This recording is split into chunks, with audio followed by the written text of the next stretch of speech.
जय श्री राम भक्तों। आज की वीडियो में हम ऐसे रहस्यों की बात करेंगे जो आपने पहले कभी नहीं सुने होंगे। चलिए जानते हैं ऐसे रहस्यों के बारे में। क्यों तुलसीदास द्वारा रात में लिखी हुई हनुमान चालीसा सुबह मिट जाती थी? आखिर कैसे पूरी हुई हनुमान चालीसा? हनुमान चालीसा में हनुमान भक्तों की बहुत श्रद्धा है। रामायण की तरह हनुमान चालीसा भी तुलसीदास ने लिखी थी, लेकिन हनुमान चालीसा की रचना को लेकर कई कहानियां प्रसिद्ध हैं। उन्हीं में से एक कहानी के अनुसार जब तुलसीदास ने हनुमान चालीसा लिखना शुरू किया था तो उनके साथ कुछ अनोखी घटनाएं घटने लगी। आखिर क्या हुआ था, चलिए जानते हैं। हनुमान जी प्रकट हुए तो तुलसीदास ने उनसे पूछा कि मैं हनुमान चालीसा लिखता हूँ। तो इस दोहे को सुनने के बाद हनुमान जी ने कहा कि मैं रघुवर नहीं हूँ।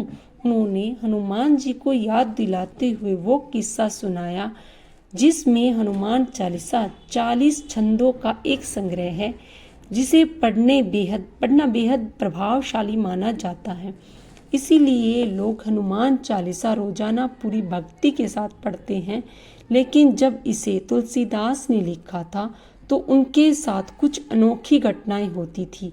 क्या है पूरा किस्सा, चलिए जानते हैं। दरअसल जब तुलसीदास हनुमान चालीसा लिखते थे तो वे लिखे हुए पन्नों को रात के समय संभाल कर रखते थे, लेकिन जब सुबह उठकर देखते थे तो रात में उन्होंने जो कुछ भी लिखा वो सब मिटा हुआ होता था। कई दिनों के प्रयास के बाद रोज का परिणाम वही था। इसीलिए तुलसीदास ने उन्हें हनुमान जी की आराधना की। हनुमान जी प्रकट हुए तो तुलसीदास ने उनसे पूछा कि मैं हनुमान चालीसा लिखता हूँ तो वह रातों रात क्यों मिट जाती है?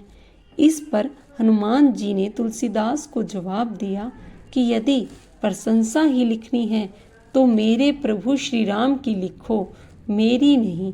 फिर तुलसीदास ने हनुमान जी को पहली चौपाई सुनाई जो उन्होंने अयोध्या कांड की शुरुआत में हनुमान चालीसा को शुरू करते हुए लिखा था। चौपाई इस प्रकार है।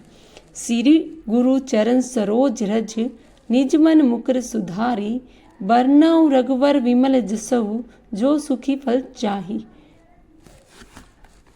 इस दोहे को सुनने के बाद हनुमान जी ने कहा कि मैं रघुवर नहीं हूँ। इस पर तुलसीदास ने जवाब दिया कि आप और भगवान श्री राम एक ही प्रसाद प्राप्त करके अवतरित हुए हो, इसीलिए आप भी रघुवर हो।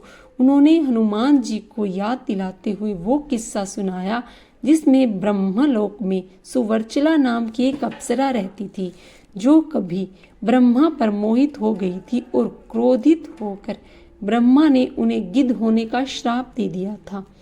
जब राजा दशरथ के पुत्र के यज्ञ में जो प्रसाद तीनों रानियों में बांटा गया था उनका एक हिस्सा लेकर वो गिद्ध उड़ गई थी। उसी समय कहीं दूर जाकर अंजना भगवान शिव के सामने हाथ फैलाकर पुत्र की कामना कर रही थी और उन्हीं हाथों में उस गिद्ध ने वह प्रसाद गिरा दिया। उस प्रसाद से प्रभु राम ने भी जन्म लिया और माता अंजना की कोख से हनुमान ने भी। भगवान राम ने भी तो स्वयं आपको अपना भाई कहा है। उसी कारण तो मैंने यह चौपाई लिखी है, तुम मम प्रिय सम भाई। तुलसीदास ने एक और तर्क दिया कि जब आप माँ जानकी की खोज में आप अशोक वाटिका गए थे तो माँ जानकी ने आपको अपना पुत्र बना लिया था।